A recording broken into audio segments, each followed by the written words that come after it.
Good day to you. This is Teacher Luz of Camblish.com. Welcome to another video lecture using the book Essential Grammar in Use, 3rd edition by Raymond Murphy. Well, in Unit 114, we studied phrasal verbs, right? I hope you still remembered our previous lessons because today we will be studying more about phrasal verbs. Are you ready? Okay. Now for the part 2 of our lesson, we will be studying more phrasal verbs. I hope you still remember what are phrasal verbs.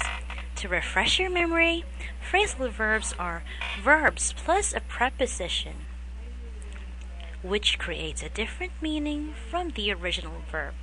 For example, put on. Of course, you know the word put is a verb, but when you add the word or preposition on, it takes on a new meaning, right? Now, for today, we will learn about phrasal verbs and objects.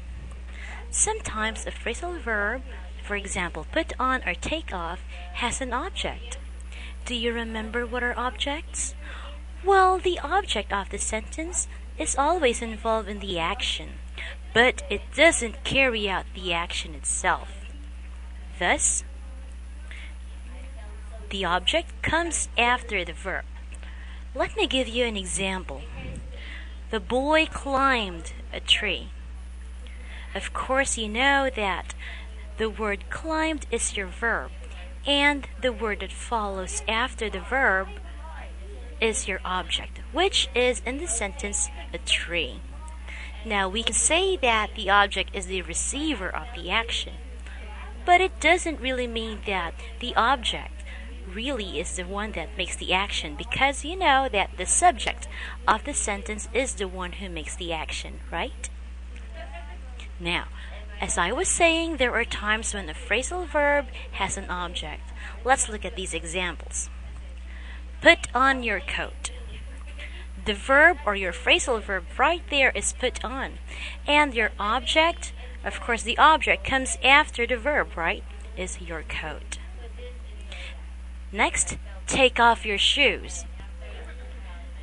Your verb is take off and your object is your shoes. Are you following me?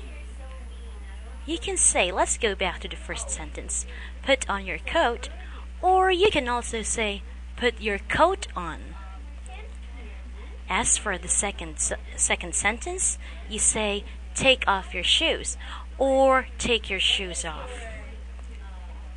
As you can see,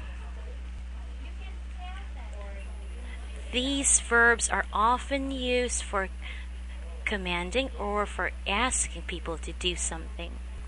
Now, but for it or them or pronouns, always go before on or off. For example, put it on. You don't say put on it. Take them off, not take off them. Alright? So let's look at the following examples. It was cold, so I put on my coat. Or put my coat on.